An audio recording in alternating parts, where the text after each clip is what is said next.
Can we get that Playoff Jamal Murray is a real thing. I don't understand why he has been so dreadful. He was dreadful in the playoffs as well. Yeah. He hit the game winner against LA. Other than that, it was a rather dreadful playoffs He would agree for to that, Jamal I'm sure. Murray. And then he carried over by being bad again. And I do wonder if it is just he's not completely healthy. You do wonder if that's the case. Or what happened. You know, like sometimes it's very possible. You work your entire lives, and sometimes with guys that, especially when they get massive, massive contracts, we have seen this take place. But what about guys that, like, win a title?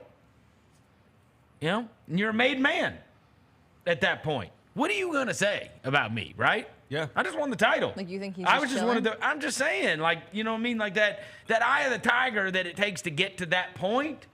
That sometimes I could see you losing that after you've, right? Once you've accomplished your greatest, you know, there's a lot of guys when we talk about this, when they get the contract, right? Like the $200-something million contract, it's like, or the $100 million contract, or the $90 million contract. How many times has Tony told stories about this? He just told a story about Mark Blunt, you know, a couple weeks ago, right? When he was on the show. And it's like, this is what you've worked for your whole life.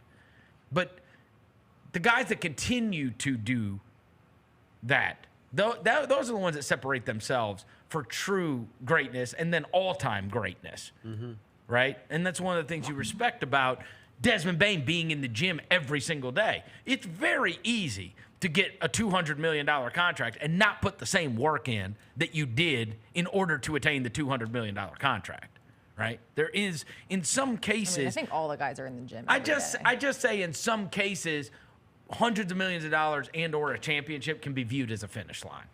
I'm not saying this is the case with Jamal Murray, but it would be understandable if he doesn't necessarily do all of the things that maybe he did to get to that point, right?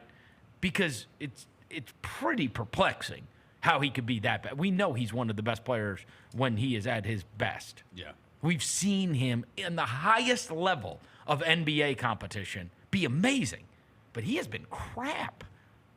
Like, he doesn't look. Yeah. And of course, it opens the door for people to say, hey, look at what this guy is when he's not running alongside Nikola Jokic. It's a right? 2